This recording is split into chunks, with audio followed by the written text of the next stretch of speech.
Today, I'll be showing you how to paint up realistic buildings like this resin piece for use in historical and fantasy war games, or as I've done here, simply as a backdrop for photographing your miniatures. The model I'll be painting from start to finish in this video is one of several I purchased a while ago from Grand Manor. I say in this video because after seeing how many raw clips I was needing to record, I decided to split the project across two videos. The first will look at more generic methods that are easily applicable to a diverse range of buildings from across huge swathes of European history. The second will be a bit more focused on techniques and painting ideas suited in particular to the style of Fachwerk house or German half-timbered buildings seen in these sculpts. Now, I should note at this point that you'll have to be very lucky if you want to find these exact models on sale anywhere at the time being. Dave Bodley, who ran Grand Manor, is steadily winding down operations in preparation to sell the company and begin his well-earned retirement.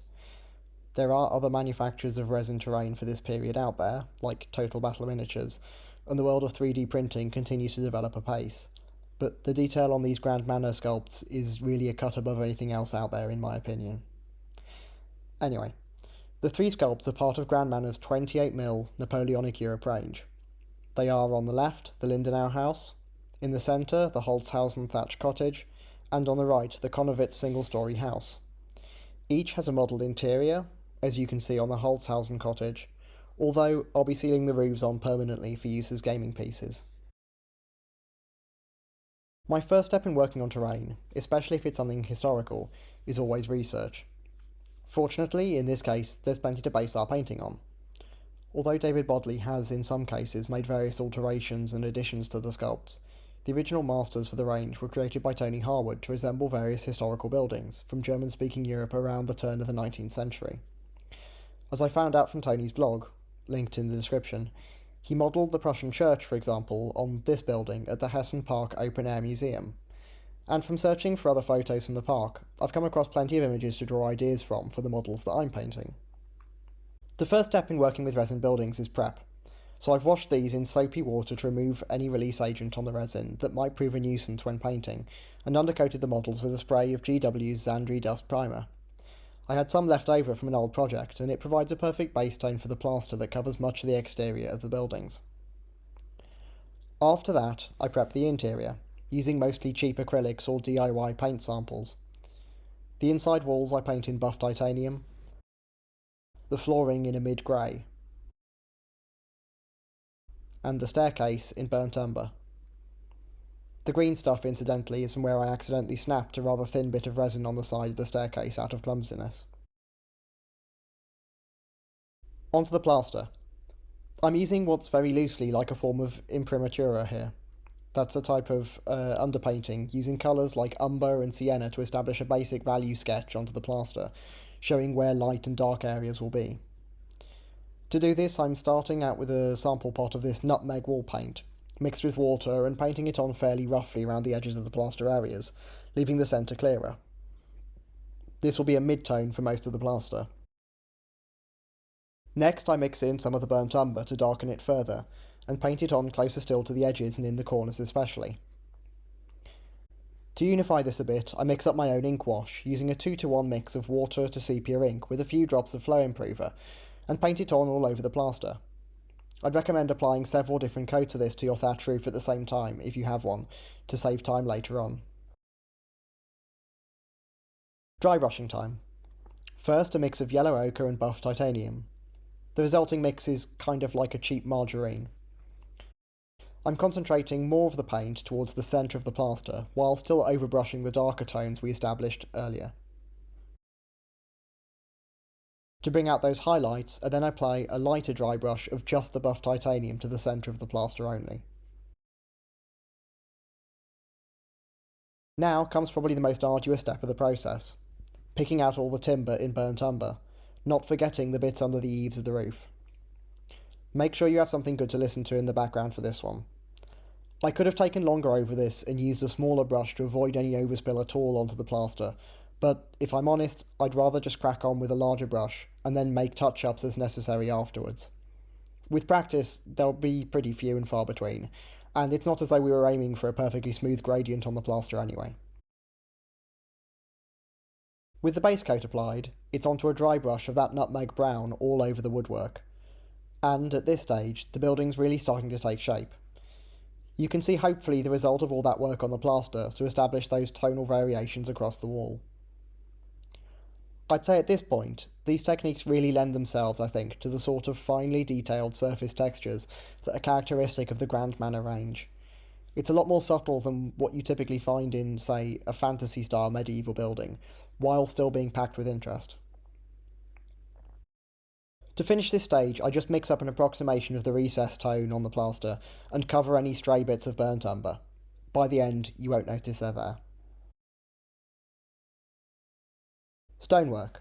First, a mid-grey from another sample pot as our base coat.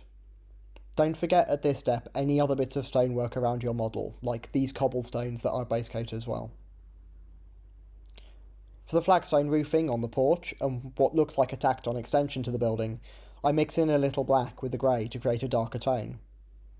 Afterwards, I freely alter the blend of grey and black, picking out individual stone bricks, cobblestones and flagstones to create more variety across the model, not forgetting the interior stone flooring as well.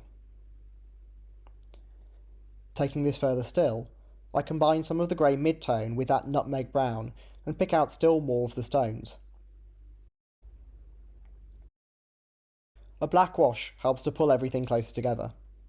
I perhaps overdo it a bit here, and would in future probably water this down a bit to keep more of the variety in there, but your mileage may vary. To finish, a dry brush of light grey. The last main part of the building is of course the thatch roof. Remember that we've already applied several coats of the sepia wash to this, from when we were working on the plaster, so it should be pretty dark to begin with. Just like with the plaster, I'm going to be dry brushing over the wash with a mix of ochre and buff titanium. I don't worry too much if some areas catch too much paint here, just treat it as another case of underpainting and reapply a bit of wash over the top to blend it all back, creating a more naturalistic variation across the roof, rather than exaggerated highlights which you can sometimes get with dry brushing. Onto some more detail bits now. First, the windows. This was a pain to record, what with the angle of the camera and my hand, but I use a black paint and try to fill in all the bits of glass. In the end, I end up just painting the framing in black as well. It adds a bit more variation to the model. Next, metalwork, using Vallejo metal colour steel. I'm painting things like the hinges on the doors, the rim of the cartwheel leaning against the side of the house, and the banding on the barrels in this. This is followed by the obligatory wash with GW's finest, Null oil. Returning to the groundwork, I paint all the earth around the cobblestones in that nutmeg brown once again. Definitely MVP, or most valuable paint, of the video. Picking out the few sculpted bushes in green, I then apply a brown wash all over. I could mix my own like I did for the walls and thatch, I know, but at this point I was getting lazy, so I used Agrax. I did end up spilling some though, so that was the universe's way of punishing me, I guess. Final dry brushes of nutmeg brown and a cream coloured wall paint, and everything is done. With the stairs, first floor and roof glued on, my advice here, given the pitch of the roof by the way, is to use gel superglue, so the viscosity stops it just running down the walls. And it's time for some flock. I would wholly recommend using flock here, rather than just leaving the painted base. It does help a lot to tie the model into your table and mini bases. I'm using Geek Gaming Scenic spacing glue with Javis Scenic's 2mm Summer Static Grass. And there we have it. Overall, I'm really pleased with the model. There's something quite therapeutic about painting terrain as well, I find, especially as a break from trying to produce accurate representations of uniforms down to the correct sword knot for each individual company, and so on. As I said at the start of the video, I have a few more buildings from Grand Manor that I picked up in one of their raw resin sales a while ago that I was working on alongside this building, but with this one alone coming to more than 2 hours of raw footage to edit down, I'll be releasing the relevant details from the other ones in a separate video. For now though, I'll leave you with a few more shots of this first building, with some models on the table. If you do find any similar buildings available in 28mm, either in resin or as 3D sculpts perhaps, that you think other viewers might be interested in, please do share them in the comments below. Like I say, my personal preference is for Grand Manor, but with the company sadly closing down for now, these pieces are going to become increasingly difficult to source for the time being. And with that said, good luck with your hobby projects, and until next time.